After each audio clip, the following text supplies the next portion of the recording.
നാളെ വിഷുവാണ്. കുറച്ച് പടക്കവും കുറച്ച് സാധനങ്ങളും മേടിക്കാനുള്ള കാശ് വേണം.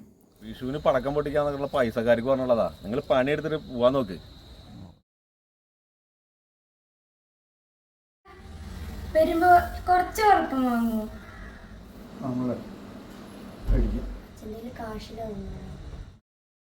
ചേച്ചി വീടല്ലേ? കുറച്ച് പടക്കും കുറച്ച് സാധനങ്ങളാ. രാജേട്ട കൂടെ ഏൽപ്പിക്കാൻ പറഞ്ഞിട്ടുണ്ടായിരുന്ന. ഹാപ്പി വിഷു. പടക്കം പൊട്ടിക്കിട്ടാ, ഉഷാറാവട്ടെ ട്ടാ.